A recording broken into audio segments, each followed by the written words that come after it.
नमस्ते दोस्तों, हमारे चैनल में आपका बहुत बहुत स्वागत है।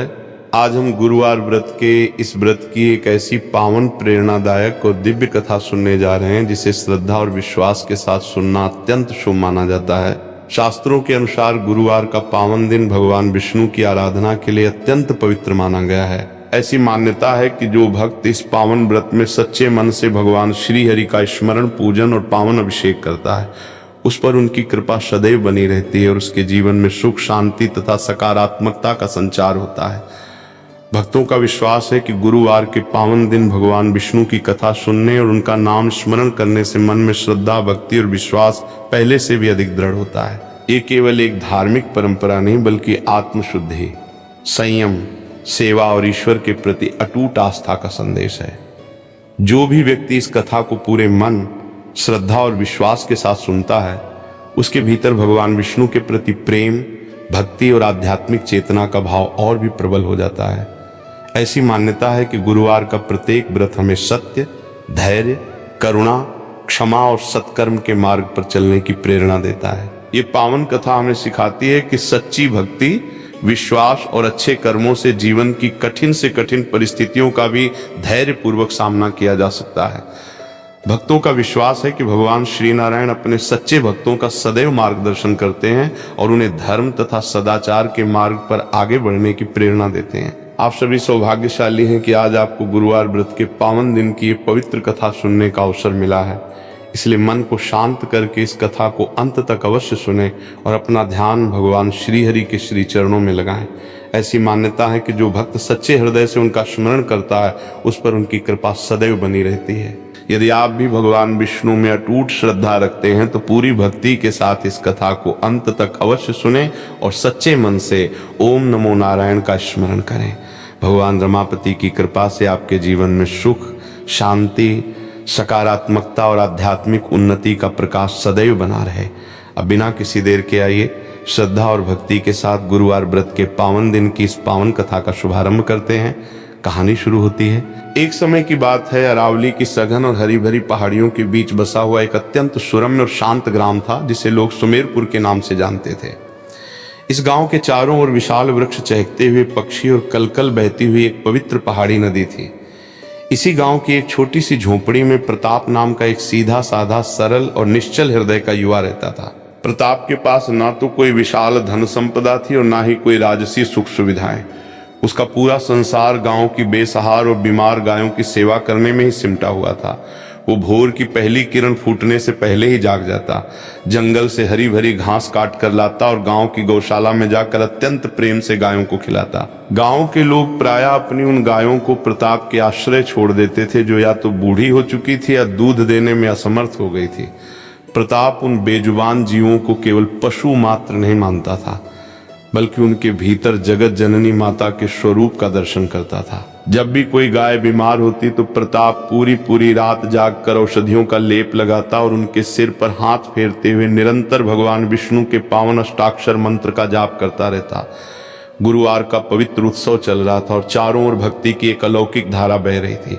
आकाश में काले काले मेघ गिरे हुए थे और मंद मंद हवा के झोंके मन में एक अद्भुत शांति घोल रहे थे। शास्त्रों में ये मान्यता है कि गुरुवार का पूरा दिवस ही भगवान विष्णु की आराधना के लिए सर्वोत्तम होता है, परंतु गुरुवार के पावन व्रत का एक विशेष और सूक्ष्म आध्यात्मिक महत्व माना गया है। ऐसा कहा जाता है कि गुरुवार का पावन व्रत भक्त के धैर्य, उसकी निष्ठा और उसके त्याग की उस अंतिम परीक्षा का दिन होता है, जहां पहुंचकर मनुष्य का अहंकार पूरी तरह से गल जाता है और केवल शुद्ध भक्ति ही शेष रह जाती है। इसी पावन समय में गांव सुमेरुपुर में एक भयानक संकट ने दस्तक दी। अचानक ही गांव में एक अज्ञात बीमारी फैलने लगी, जिसने धीरे धीरे गांव की उन गायों को अपनी चपेट में लेना शुरू कर दिया जिनकी सेवा प्रताप दिन रात किया करता था। एक एक करके गाय शिथिल होकर गिरने लगी। प्रताप का हृदय अपने प्रिय गोधन को इस कष्ट में देखकर तड़प उठा। वो जड़ी बूटियां खोज खोज कर लाता, लेकिन बीमारी का प्रकोप इतना तीव्र था कि कोई भी साधारण औषधि काम नहीं कर रही थी। प्रताप ने अपने जीवन में केवल एक ही आधार जाना था और वो आधार थे पालनहार श्री हरि। वो रोज सुबह गांव के प्राचीन, थोड़े जीर्ण क्षण किंतु परम दिव्य देवालय में जाता था। वो देवालय एक ऊंचे टीले पर स्थित था, जहां शांत वातावरण में तुलसी दल के वृक्ष झूमते रहते थे। गुरुवार के पावन व्रत की भोर में प्रताप अत्यंत व्यथित मन से जल का पात्र लेकर देवालय पहुंचा।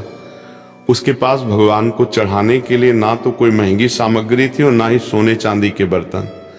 उसके पास केवल जंगल से तोड़े हुए ताजे तुलसी दल, कमल के पीत पुष्प, थोड़ा सा चंदन और नदी से भरा हुआ शीतल जल था। उसने अत्यंत श्रद्धा पूर्वक शालिग्राम का पावन अभिषेक किया।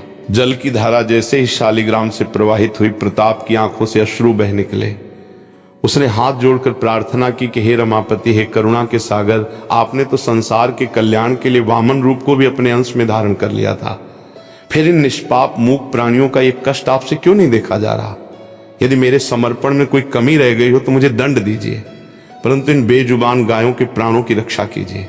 पावन पूजन के पश्चात तभी प्रताप ने बड़े जतन से सुंदर तुलसी दल को शालिग्राम पर अर्पित किया और चंदन से श्रीहरि के स्वरूप का ध्यान करते हुए नमन किया। ऐसा कहा जाता है कि जब भक्त अपने स्वार्थ से ऊपर उठकर किसी दूसरे जीव के दुख को दूर करने के लिए विष्णु के चरणों में गुहार लगाता है तो उसकी पुकार सीधे क्षीर सागर धाम तक पहुंचती है। पौराणिक कथाओं में वर्णन मिलता है कि क्षीर सागर की धवल शांत लहरों पर विराजमान भगवान विष्णु और जगत जननी माता लक्ष्मी अपने भक्तों की ऐसी निस्वार्थ करुणा को देखकर अत्यंत प्रसन्न होते हैं। जब प्रताप मंदिर के प्रांगण में बैठा रो रहा था, तभी देवालय के पीछे बने प्राचीन बरगद के वृक्ष की छाया से एक अत्यंत वृद्ध साधु बाहर निकले। उन वृद्ध साधु का शरीर चंदन से महक रहा था। गले में तुलसी की बड़ी बड़ी मालाएं थीं और उनके चेहरे पर एक अद्भुत शांत तथा रहस्यमयी तेजोवलय था। उनके हाथ में एक लकड़ी का पुराना कमंडल और एक जजर सी लाठी थी। वो वृद्ध साधु धीरे धीरे चलते हुए प्रताप के निकट आए और अत्यंत मधुर तथा गंभीर स्वर में बोले कि हे पुत्र, तुम इस निर्जन प्रांगण में बैठकर अश्रु क्यों बहा रहे हो? क्या तुम्हें उस परम पिता पर विश्वास नहीं है जो इस पूरे संसार के हर छोटे से छोटे जीव का भरण पोषण करता है? प्रताप ने चौंक कर ऊपर देखा। उन वृद्ध साधु की आंखों में एक ऐसा अगाध प्रेम और करुणा थी कि प्रताप का आधा दुख तो केवल उनके दर्शन मात्र से ही दूर हो गया। प्रताप ने उठकर साधु के चरण स्पर्श किए और अत्यंत विनम्रता से कहा कि हे महाराज, मैं इस गांव का एक साधारण गौ सेवक हूँ। मेरी आंखों के सामने मेरी बीमार गाय तड़प रही है और मैं अपनी विवशता पर रो रहा हूँ। मैंने हर संभव प्रयास कर लिया, परंतु कोई औषधि काम नहीं कर रही। यदि मेरी गायों को कुछ हो गया तो मेरी भक्ति और सेवा का क्या मोल रह जाएगा? वृद्ध साधु ने मंद मंद मुस्कुराते हुए प्रताप के सिर पर अपना हाथ रखा और बोले कि हे बालक, इस संसार में बिना परीक्षा के कभी भी किसी को सच्चा ज्ञान या प्रभु की कृपा प्राप्त नहीं होती। भगवान विष्णु केवल जल या तुलसी चढ़ाने से उतने प्रसन्न नहीं होते जितने वे किसी दुखी जीव के प्रति दिखाई गई निष्काम करुणा और कठिन परिस्थितियों में अटल रहने वाले धैर्य से प्रसन्न होते हैं। तुमने जो जल चढ़ाया है वो तभी सार्थक होगा जब तुम्हारे भीतर का विश्वास किसी भी आंधी तूफान में न डगमगाए। गुरुवार का ये पावन दिन साधारण दिन नहीं है।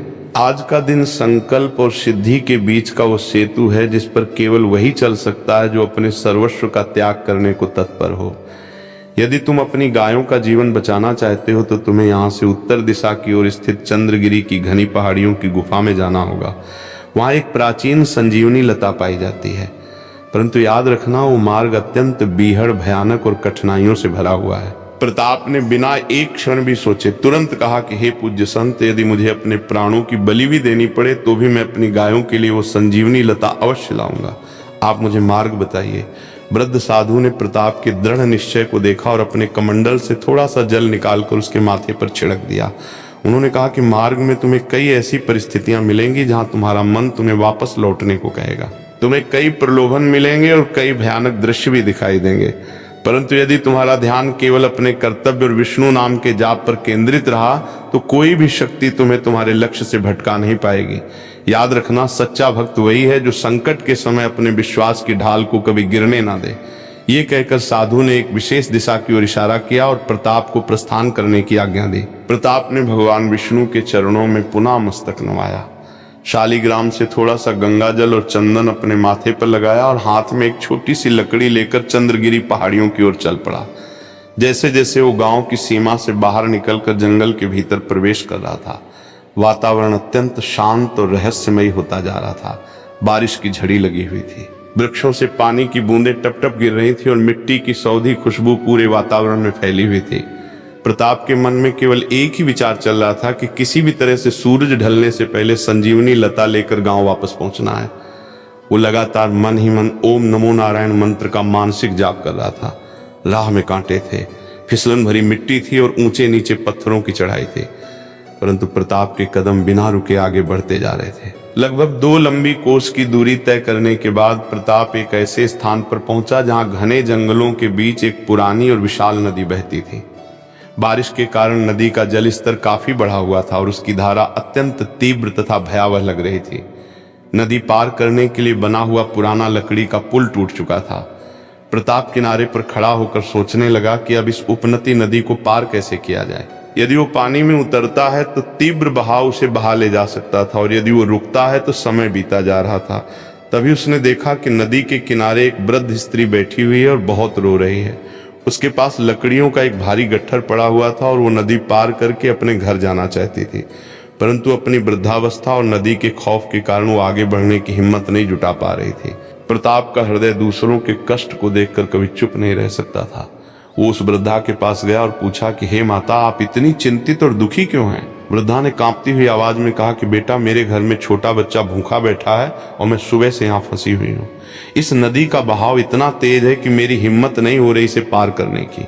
अगर मैं समय पर घर ना पहुंची तो मेरा पोता भूख से व्याकुल हो जाएगा। प्रताप के सामने एक बड़ा धर्म संकट खड़ा हो गया। एक तरफ उसकी बीमार गायें थी जिनके लिए उसे तुरंत चंद्रगिरी पहाड़ी पहुंचना था और दूसरी तरफ ये असहाय वृद्धा थी जिसे तुरंत सहायता की आवश्यकता थी। प्रताप ने क्षण भर के लिए अपनी आंखें बंद की और श्रीहरि का स्मरण किया। उसने सोचा कि यदि मैं इस वृद्ध माता को इस संकट में छोड़कर आगे बढ़ गया तो मेरी पूजा और मेरी सेवा सब व्यर्थ हो जाएगी। भगवान विष्णु तो हर प्राणी के भीतर बसते हैं, फिर मैं इस माता की उपेक्षा कैसे कर सकता हूँ? प्रताप ने वृद्धा से कहा कि माता, आप तनिक भी चिंता ना करें। आप मेरी पीठ पर बैठ जाइए और लकड़ियों का ये गट्ठर मेरे हाथ में दे दीजिए। मैं आपको सुरक्षित नदी पार कराऊंगा। वृद्धा ने संकोच करते हुए कहा कि बेटा, नदी का बहाव बहुत तेज है, कहीं तुम भी मेरे साथ संकट में ना पड़ जाओ। परंतु प्रताप ने मुस्कुराते हुए कहा कि जिस पर नारायण की कृपा का हाथ हो उसे किसी लहर का भय नहीं होता।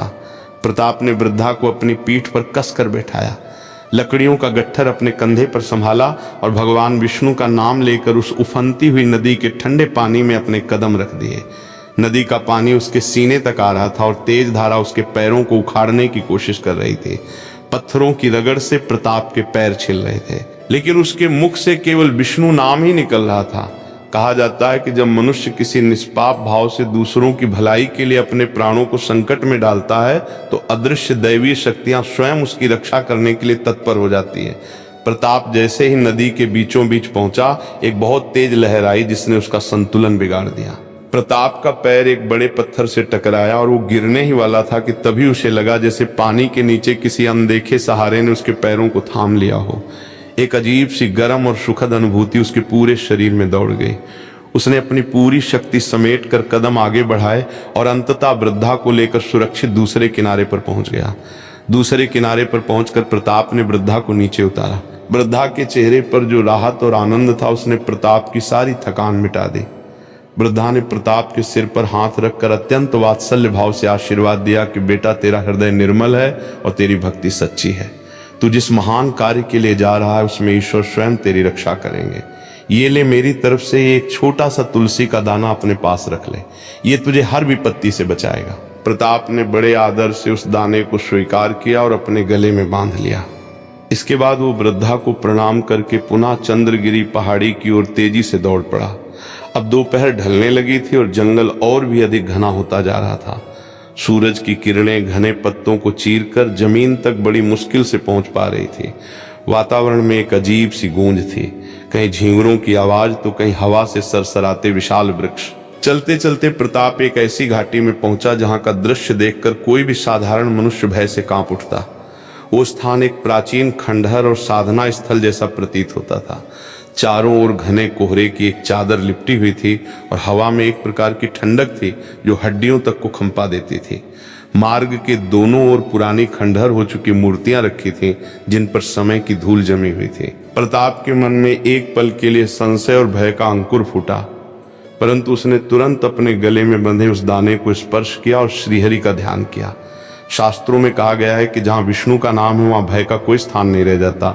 नारायण स्वयं भयारी हैं, वे देवों के भी देव परमेश्वर हैं। जैसे ही प्रताप उस घाटी के मध्य में पहुंचा, उसे एक जोरदार गर्जना सुनाई दी। ऐसा लगा जैसे कोई विशालकाय जीव या भयंकर आंधी उसकी ओर बढ़ रही हो। देखते ही देखते वातावरण का कोहरा घना हो गया और उसके सामने एक बहुत बड़ा विकराल रूप धारण किए हुए मायावी ब्रह्म प्रकट हुआ। वो दृश्य ऐसा था जैसे कोई भयानक राक्षस हाथ में गदा लिए खड़ा हो और गरज कर कह रहा हो कि हे मानव, तू इस पवित्र और गुप्त क्षेत्र में प्रवेश करने का दुस्साहस कैसे कर सकता है?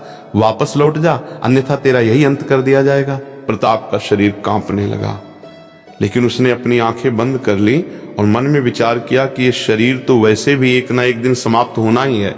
यदि ये शरीर किसी निरपराध प्राणी की रक्षा में काम आ जाए तो इससे बड़ा सौभाग्य और क्या होगा। प्रताप ने निर्भीक होकर अपनी आंखें खोली और उस मायावी आकृति के सामने हाथ जोड़कर कहा कि हे महान सत्ता, मैं यहाँ किसी स्वार्थ, धन या सिद्धि की लालसा से नहीं आया हूँ। मेरी गाय मृत्यु की शैया पर पड़ी हैं और उनके जीवन की रक्षा के लिए मुझे केवल संजीवनी लता की आवश्यकता है। आप चाहें तो मेरे प्राण ले लें, परंतु मुझे वो लता ले जाने दें ताकि उन अबोध जीवों की रक्षा हो सके। प्रताप के इस निस्वार्थ उत्तर और उसकी निडरता को देखकर वो मायावी रूप अचानक हवा में विलीन हो गया। पूरी घाटी शांत हो गई और अचानक ही आकाश से एक भी सुगंधित पुष्प वर्षा होने लगी। प्रताप समझ गया कि ये उसकी परीक्षा थी जो श्रीहरि की कृपा से पूरी हुई। अब वो चंद्रगिरी पहाड़ी के मुख्य ढलान पर था। सामने ही एक विशाल गुफा का द्वार दिखाई दे रहा था, जिसके चारों ओर रंग बिरंगे अलौकिक रूप से चमकने वाले फूल खिले हुए थे। गुफा के ठीक ऊपर एक अत्यंत प्राचीन प्राकृतिक शालिग्राम स्थापित था, जिस पर ऊपर पहाड़ी से पानी की बूंदें स्वतः ही टपक रही थी। ऐसा लग रहा था मानो प्रकृति स्वयं उस शालिग्राम का निरंतर अभिषेक कर रही हो। प्रताप दौड़कर गुफा के समीप पहुंचा। गुफा के भीतर एक कोने में हरे भरे दिव्य प्रकाश से जगमगाती हुई एक लता फैली हुई थी। उसकी पत्तियों से एक अद्भुत सुगंध आ रही थी जो पूरे वातावरण को पवित्र बना रही थी। प्रताप पहचान गया कि यही वो संजीवनी लता है जिसके बारे में उन वृद्ध साधु ने बताया था। प्रताप ने अत्यंत श्रद्धा पूर्वक उस लता के समीप जाके घुटने टेके और प्रार्थना की कि हे दिव्य औषधि, मैं आपको यहाँ से केवल जीवन रक्षा के उद्देश्य से ले जा रहा हूँ। कृपया मेरी गायों के प्राणों का संचार करें। उसने बहुत ही सावधानी से उस लता की कुछ पत्तियां तोड़ी और अपनी सूती अंगूठे में लपेटकर सुरक्षित रख लिया। कार्य पूर्ण होने पर प्रताप ने गुफा के द्वार पर स्थित उस प्राकृतिक शालिग्राम के सामने नतमस्तक होकर प्रणाम किया। उसने अपने पास बचा हुआ थोड़ा सा जल चढ़ाया और गुरुवार के पावन दिन की इस यात्रा के लिए प्रभु का धन्यवाद किया। उसके दिल में अब एक नई ऊर्जा और उत्साह भर चुका था। उसे जल्द से जल्द अपने गांव सुमेरपुर वापस पहुंचना था ताकि सूरज ढलने से पहले वो औषधि गायों तक पहुंचा सके। वापसी की यात्रा में प्रताप के कदम हवा से भी तेज चल रहे थे। जो मार्ग जाते समय कठिन और भयानक लग रहा था, अब वही मार्ग अत्यंत सुगम और आनंददायक प्रतीत हो रहा था। ना तो उसे कांटों की परवाह थी और ना ही थकान की। उसके मन में केवल अपनी गायों के स्वस्थ होने का चित्र घूम रहा था। जब वो उस नदी के पास पहुंचा जहां उसने वृद्धा की सहायता की थी, तो उसने देखा कि नदी का जलस्तर अब पूरी तरह शांत हो चुका था और पानी की धारा बिल्कुल निर्मल और धीमी हो गई थी। प्रताप ने आसानी से नदी को पार किया और दौड़ते हुए संध्या के समय गांव सुमेरपुर की सीमा में प्रवेश किया। गांव में पहुंचते ही उसने देखा कि गांव के लोग निराश होकर गौशाला के बाहर एकत्रित थे। गाय निढाल पड़ी हुई थी और उनकी सांसें बहुत धीमी चल रही थी। प्रताप को दौड़कर आते देख गांव वाले उसके पास आए। प्रताप ने बिना एक क्षण गंवाए तुरंत उन संजीवनी पत्तियों को एक स्वच्छ सिलबट्टे पर पीसा और उसका रस निकालकर ठंडे जल में मिलाया। उसने स्वयं एक एक गाय के पास जाकर अत्यंत प्रेम से उनके मुख में वो दिव्य रस डाला और उनके मस्तक पर हाथ फेरते हुए विष्णु मंत्र का जाप करने लगा। पूरा वातावरण एक अजीब सी व्यग्रता और उम्मीद से भर गया था। गांव के लोग शंका और आश्चर्य से प्रताप के इस प्रयास को देख रहे थे। कुछ ही क्षण बीते थे कि एक अद्भुत चमत्कार होने लगा। जिन गायों की सांसें रुकने वाली थीं, वे धीरे धीरे आंखें खोलने लगीं। उनके शरीर में फैली हुई शिथिलता दूर होने लगी और वे एक एक करके उठकर खड़ी होने लगीं। गायों के रंभाने की मधुर ध्वनि से पूरी गौशाला गूंज उठी। ये देखकर गांव के लोगों की आंखों में खुशी के आंसू आ गए।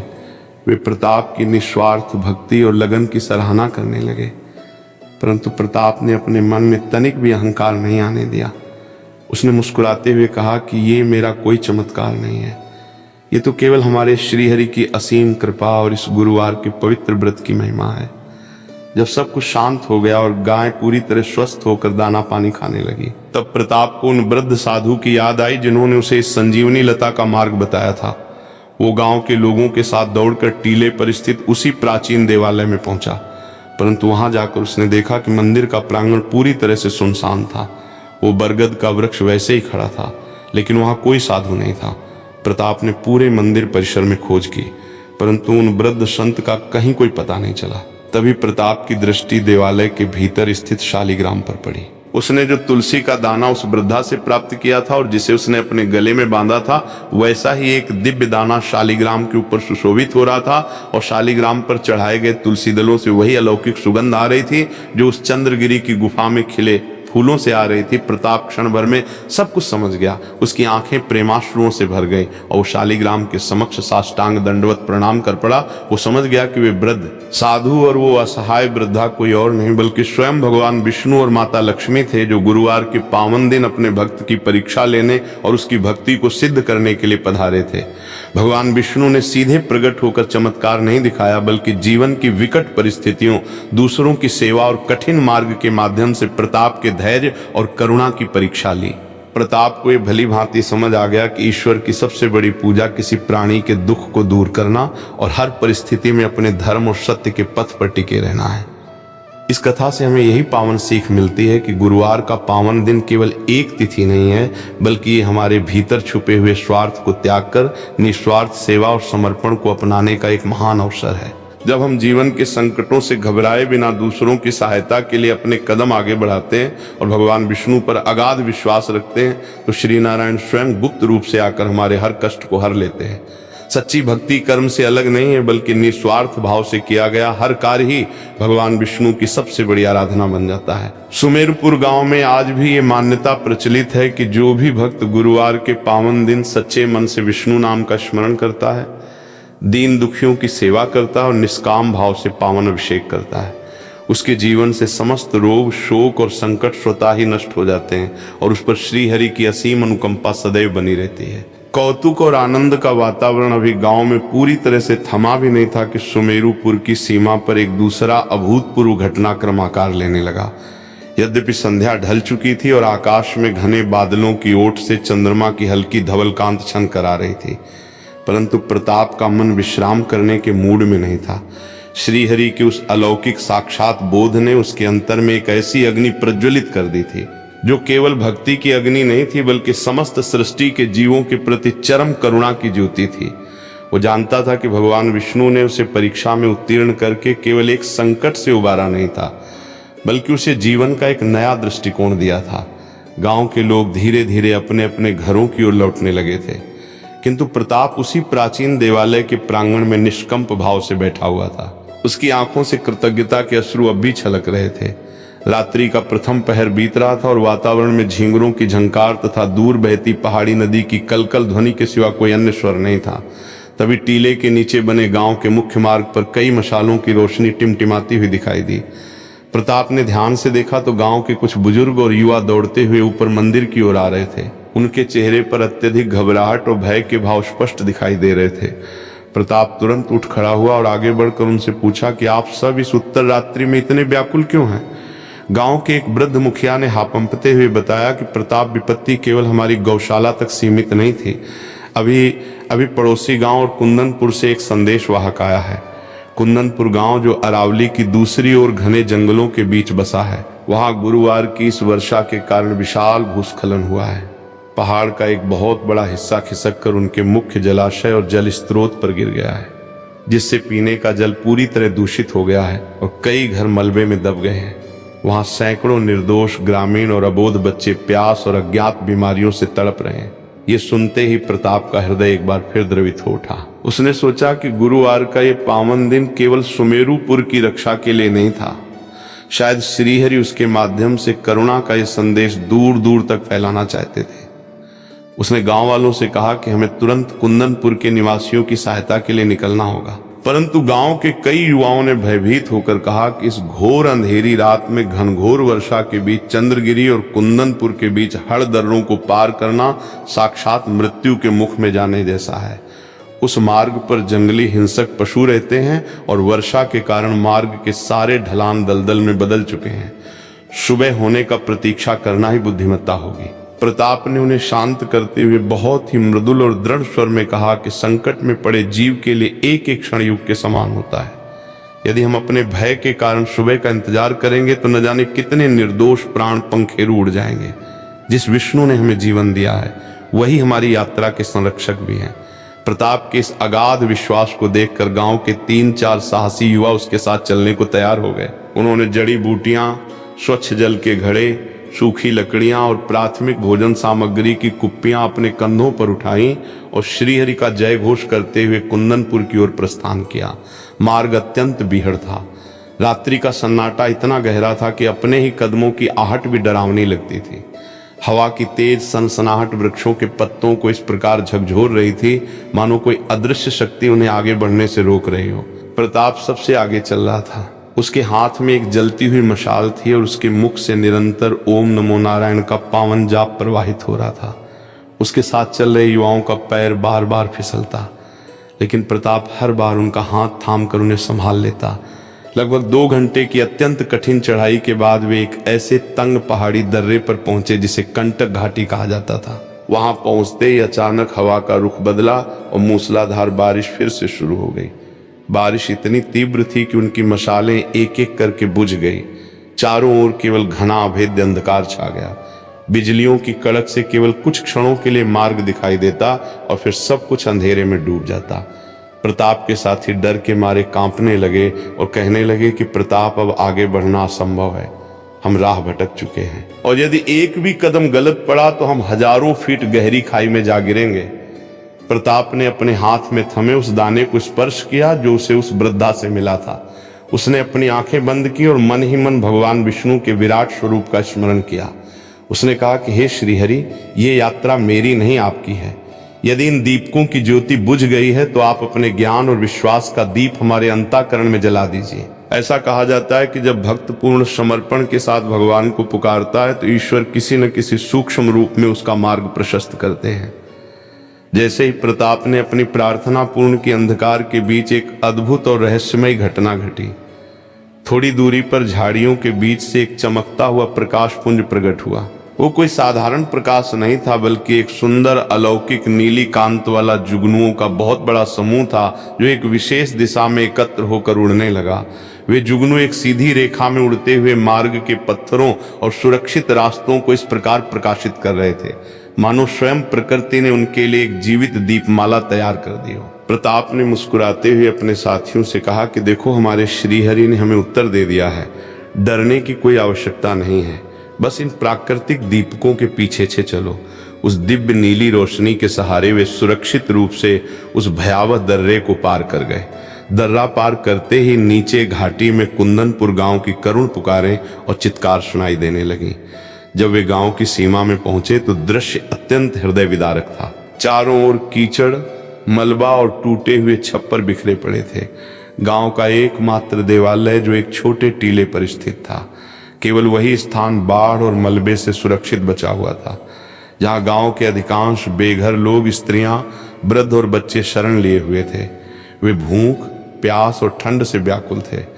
प्रताप और उसके साथियों ने बिना एक क्षण गंवाए तुरंत राहत का कार्य आरंभ कर दिया। प्रताप ने सबसे पहले देवालय के प्रांगण में सूखी लकड़ियों की सहायता से एक विशाल अग्नि प्रज्वलित की ताकि लोगों को ठंड से राहत मिल सके।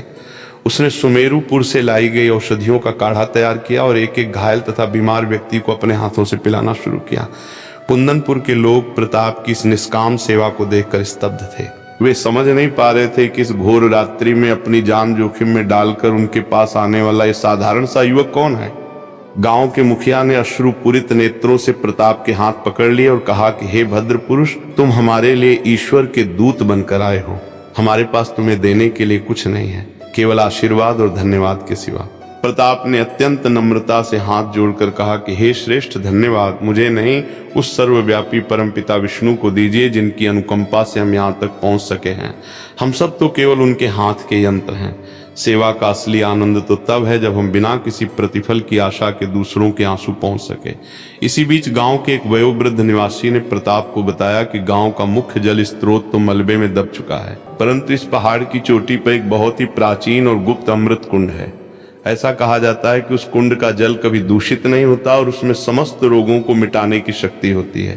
परंतु उस कुंड तक पहुंचने का मार्ग एक अत्यंत संकीर्ण और खतरनाक गुफा से होकर जाता है, जहां एक मौन तपस्वी कई वर्षों से ध्यानस्थ है।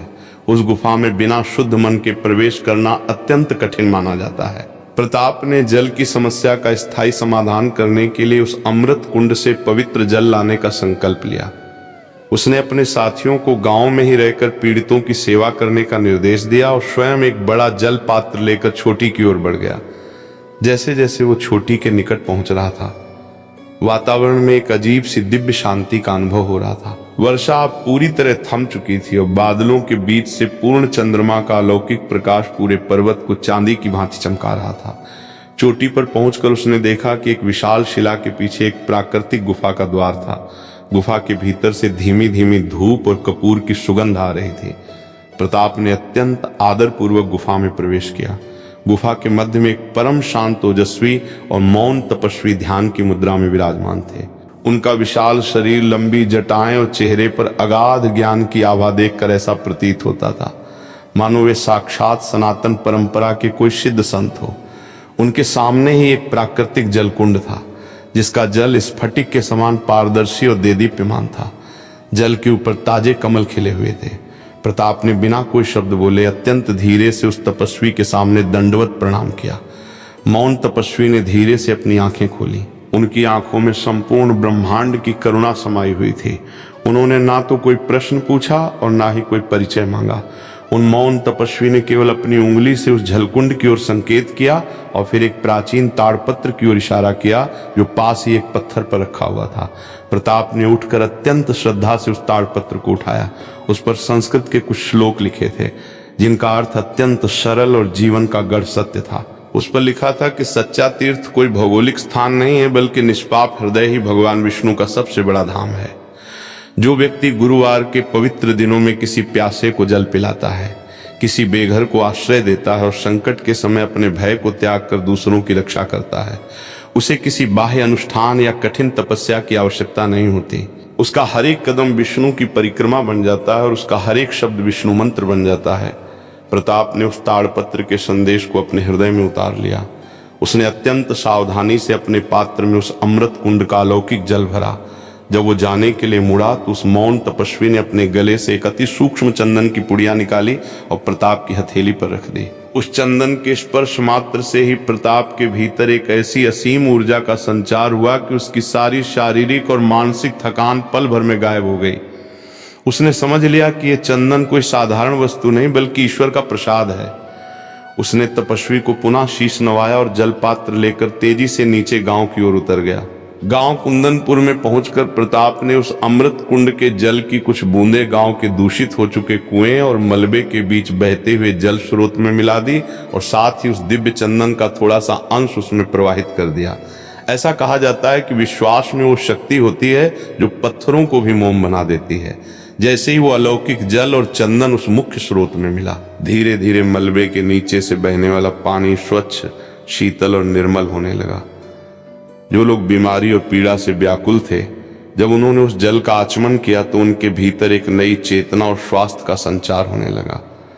गांव का वातावरण जो कुछ समय पहले तक शोक और चित्कार से भरा हुआ था, अब जय श्री नारायण के दिव्य घोष से गूंज उठा।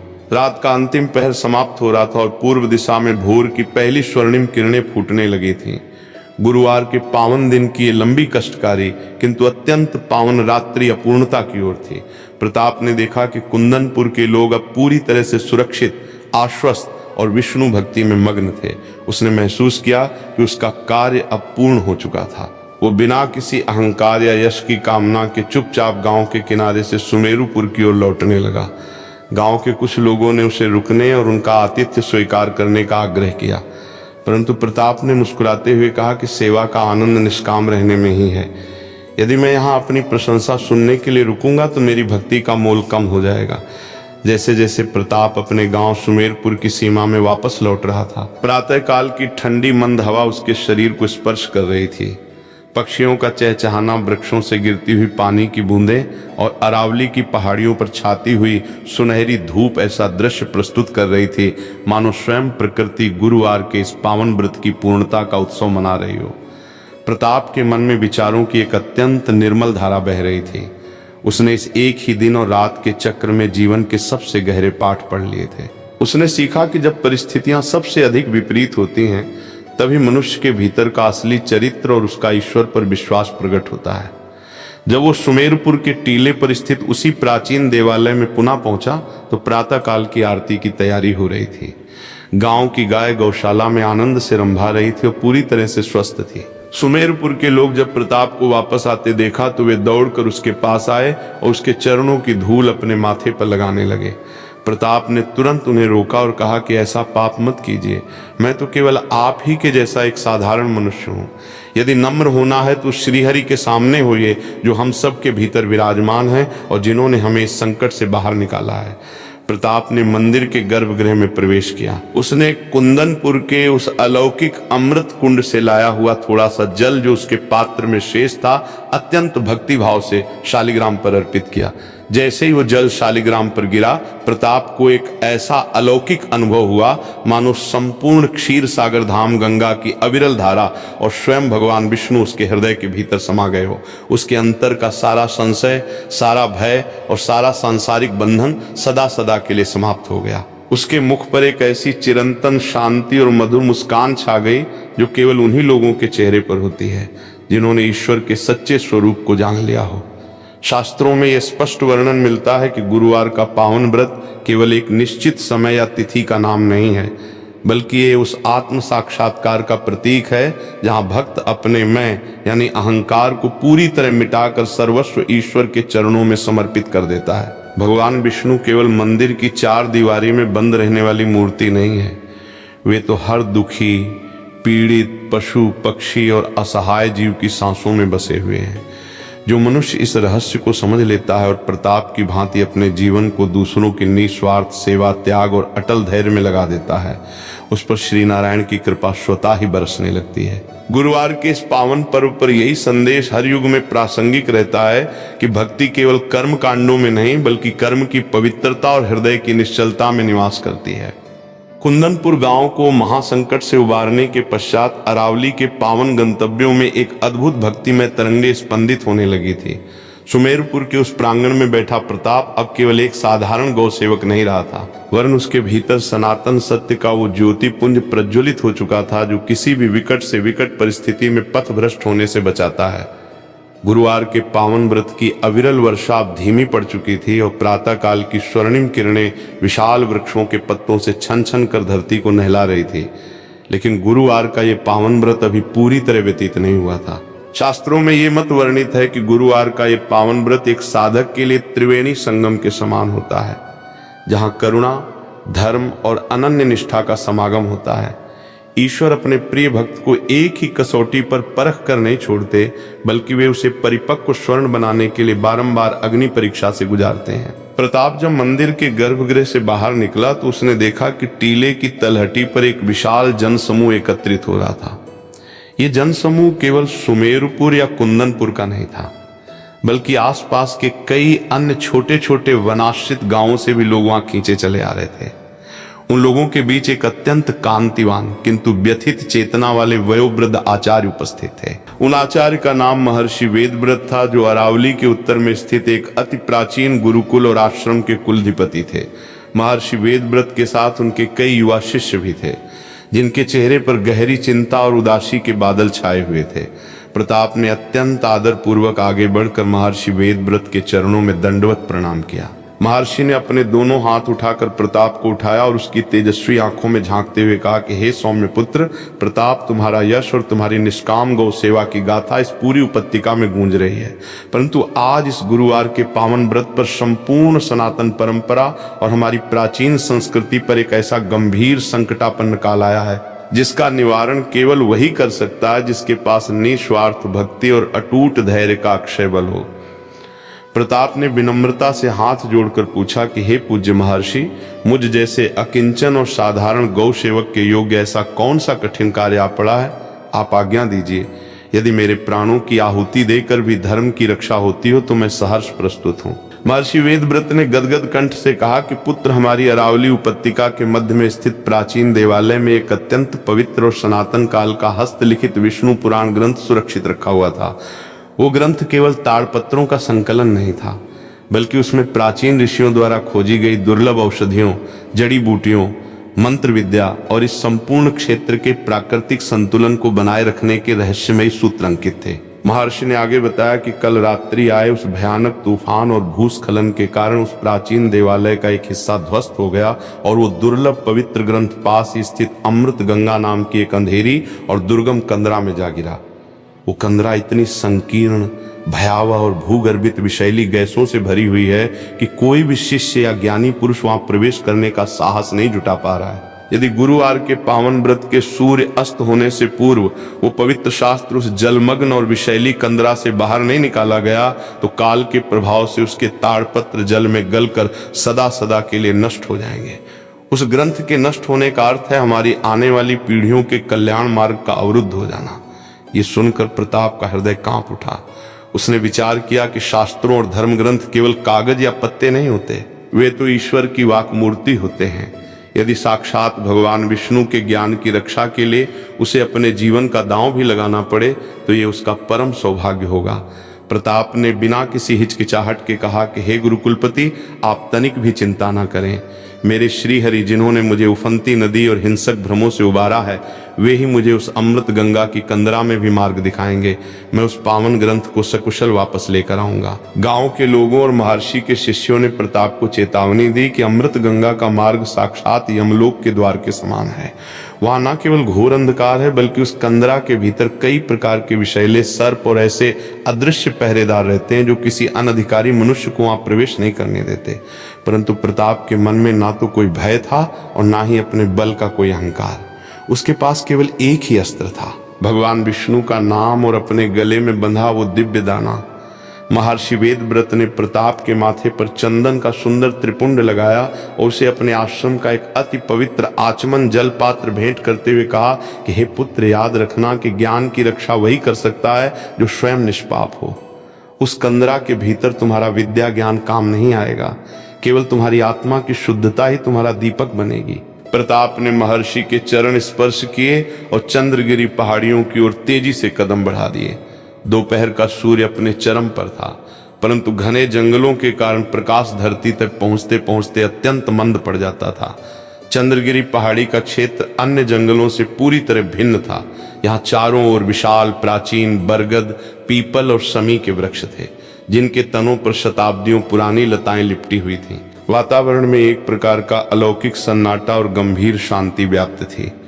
प्रताप जब अमृत गंगा कंदरा के मुख्य द्वार पर पहुंचा तो उसने देखा कि पहाड़ के पाद प्रदेश में एक बहुत बड़ा भयावह काला छिद्र था, जहां से शीतल किंतु तीक्ष्ण गंध वाली जलधारा बाहर निकल रही थी। कंदरा के भीतर से एक अजीब सी फुसफुसाहट और गर्जना की ध्वनि आ रही थी, जो किसी भी सामान्य मनुष्य के रोंगटे खड़े कर देने के लिए पर्याप्त थी। प्रताप ने कंदरा के द्वार पर घुटने टेककर धरती माता और भगवान विष्णु का ध्यान किया। उसने मन ही मन प्रार्थना की कि हे श्रीहरि, मैं यहाँ किसी पांडित्य या ख्याति को प्राप्त करने नहीं आया हूँ, केवल आपके द्वारा ऋषियों को दिए गए उस पावन ज्ञान की रक्षा करने आया हूँ। मुझे बल और सद्बुद्धि प्रदान करें। इतना कहकर प्रताप ने गहरा सांस लिया और उस अंधेरी, संकीर्ण और नमी से भरी कंदरा के भीतर प्रवेश कर गया।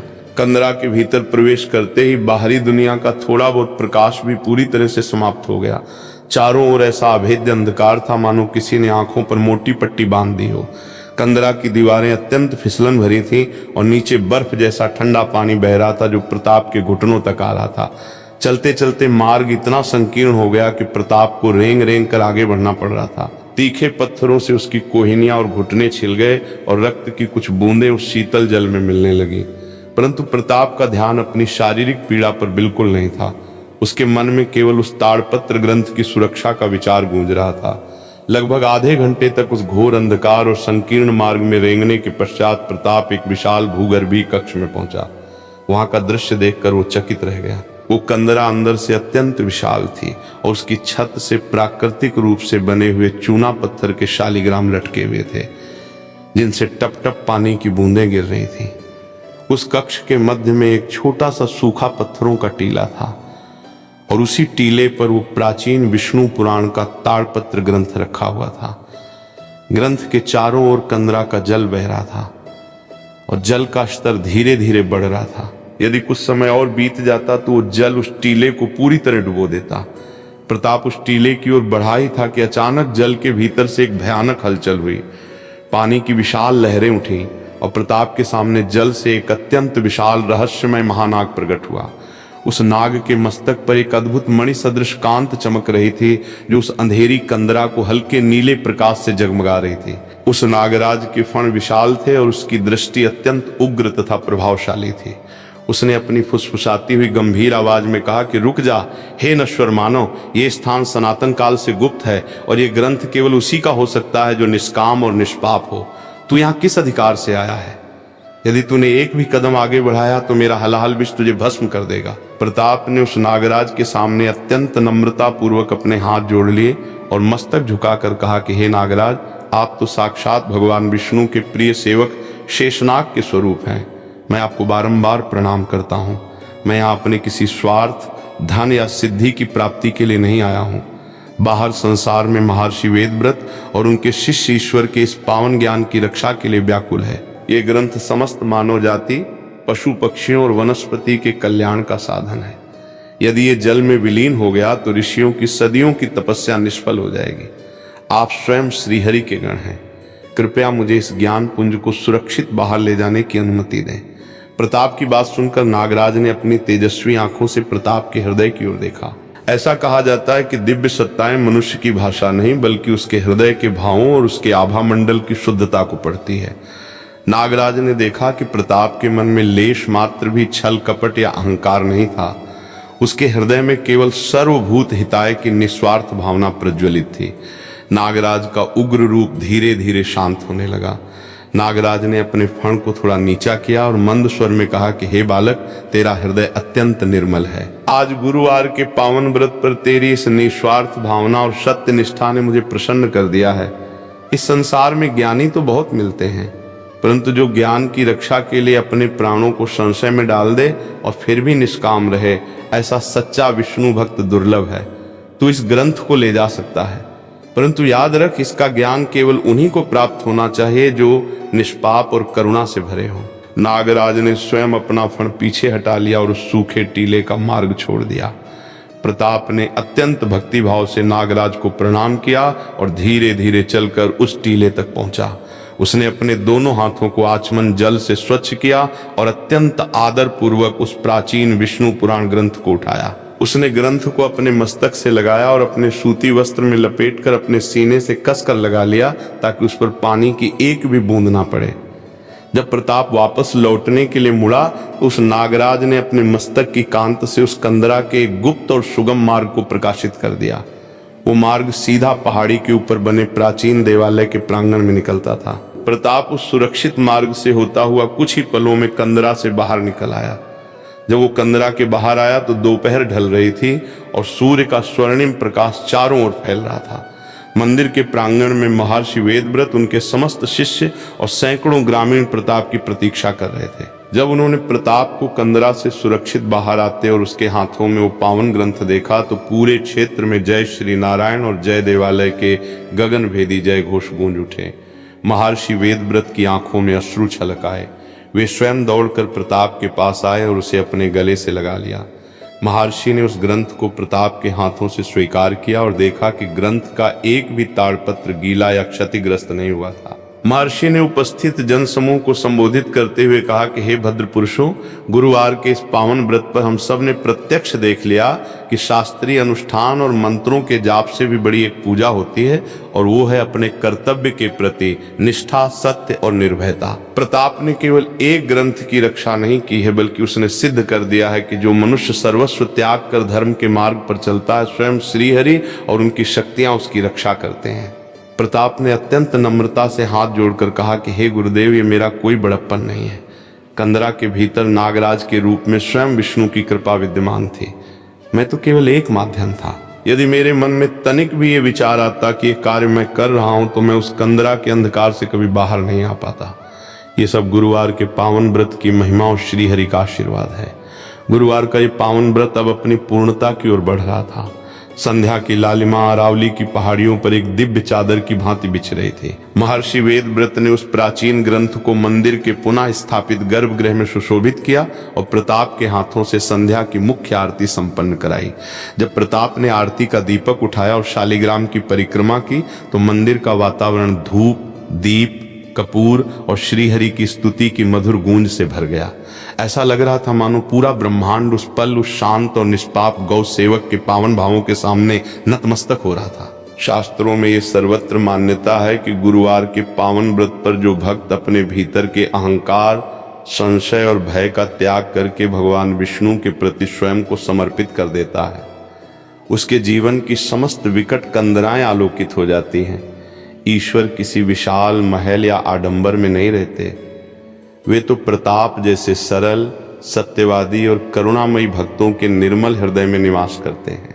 संध्या की ढलती कांत में प्रताप जब अपने गांव सुमेरपुर की ओर वापस चलने लगा तो उसका मन एक ऐसी अगाध, चिरंतन और अलौकिक शांति से भरा हुआ था जो संसार के किसी भी भौतिक सुख से परे थी। प्रातःकाल की सुहानी बेला में जब सूर्य की प्रथम स्वर्णिम किरणें अरावली की उत्तुंग चोटियों को स्पर्श कर रही थीं, तब सुमेरपुर और देवालय प्रांगण का वातावरण एक अद्भुत, अलौकिक और अगाध भक्ति की सुगंध से महक रहा था। गुरुवार का ये पावन व्रत अब अपनी अंतिम परिणति और महापूर्णता की ओर पहुंच चुका था। प्रताप ने अपने जीवन की इस अभूतपूर्व यात्रा में जो कुछ सीखा और जिया था वो केवल एक संयोग नहीं बल्कि श्रीहरि की सूक्ष्म, अपार और रहस्यमयी अनुकंपा का प्रत्यक्ष प्रमाण था।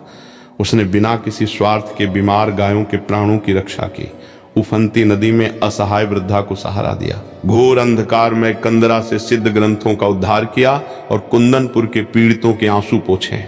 उसने इन समस्त कसौटियों में एक ही सत्य को समझा कि ईश्वर किसी बाह्य आडंबर में नहीं बल्कि प्राणी मात्र की निस्वार्थ सेवा और शुद्ध अंतःकरण में ही निवास करते हैं। संध्या के समय जब संपूर्ण अरावली उपत्यका में शंख ध्वनि, घंटियों की झंकार और जय श्री नारायण का उद्घोष गूंज उठा, तब प्रताप ने प्राचीन देवालय के सामने हाथ जोड़कर अंतिम नमन किया। उसके मुख पर एक ऐसी स्थिर और अगाध शांति थी जो कभी नष्ट नहीं हो सकती। ऐसा कहा जाता है कि गुरुवार के पावन व्रत पर जो भक्त निष्काम भाव से विष्णु के स्वरूप का ध्यान करता है और दीन दुखियों के कष्ट हरने का संकल्प लेता है, उसके जीवन से समस्त दुख और क्लेश सदा के लिए मिट जाते हैं। प्रताप का जीवन अब पूरे क्षेत्र के लिए प्रेरणा का एक पावन स्रोत बन गया था और गुरुवार के इस पावन व्रत की महिमा युगों युगों तक भक्तों के हृदयों में भक्ति, करुणा, धैर्य और निष्काम धर्म की अमर ज्योति जलाती रहेगी। यदि आपको गुरुवार के पावन व्रत की ये पावन कथा पसंद आई हो और आप ऐसी ही धार्मिक कथाएं, व्रत कथाएं, भक्तिमय वीडियो और सनातन धर्म से जुड़ी प्रेरणादायक जानकारियां नियमित देखना चाहते हैं तो हमारे चैनल को लाइक करें, सब्सक्राइब करें और साथ में बेल आइकन को भी जरूर दबाएं ताकि हमारी हर नई वीडियो की सूचना आपको सबसे पहले मिल सके। कमेंट बॉक्स में श्रद्धा और विश्वास के साथ जय श्री नारायण अवश्य लिखें।